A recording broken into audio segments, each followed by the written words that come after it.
Cowboy Butter might just be the best steak sauce that you can make. Here's how we make it. First off, we're going to start off by cooking up a steak. We're going to hit our steak with a nice olive oil binder on both sides, and then I like to coat my steak in a little bit of salt, pepper, and garlic. Once our steak's ready to go, I'm going to heat up a skillet on medium to high heat, and then once it's almost smoking, we're going to throw in some oil. Then it's time to cook our steak. We're going to start by searing off the sides of our steak first. We're going to try and render down that fat cap a little. Once we get both sides seared up, it's time to lay our steak down, and I like to cook it for about 1 to 2 minutes on each side. So after about 1 minute of cooking, I'm just going to lift up and check my steak and then move it over in our pan a little bit. Once that side's done, we're going to just flip it over and repeat the process. Once your steak gets the color and the sear to your liking, it's time to remove that from the pan. Then we're going to turn down the heat on our pan and let that cool off.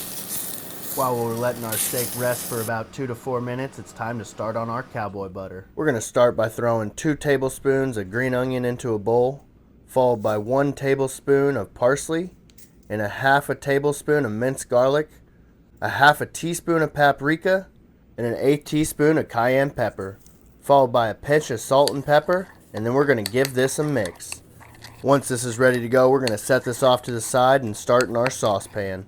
We're going to turn our burner on low, and in our saucepan we're going to throw in a 1/2 stick of butter, followed by 1 teaspoon of lemon juice and 1 tablespoon of mustard. We're going to get that mixed up, and once our butter is completely melted, we're going to throw in our other ingredients, and then we're going to let our butter simmer for about 4 to 5 minutes or until we're ready to use it. Once our cowboy butter is ready to go, we're going to finish cooking our steak. In our skillet, we're going to drop in a couple cloves of garlic chopped in half, followed by 2 slices of yellow onion, and then about 2 tablespoons of butter. We're going to let that get melted down before we drop in our steak. We're going to drop in our steak, and we're going to let this sit for about 1 minute before we start basting this. And then we're going to make sure to baste this whole steak, and then I like to flip it and repeat the process, and then our steak should be ready to go.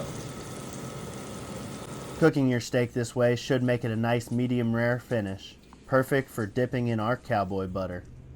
Before slicing into my steak, I like to let it rest for about 4 to 5 minutes, then it should be perfect and ready to enjoy.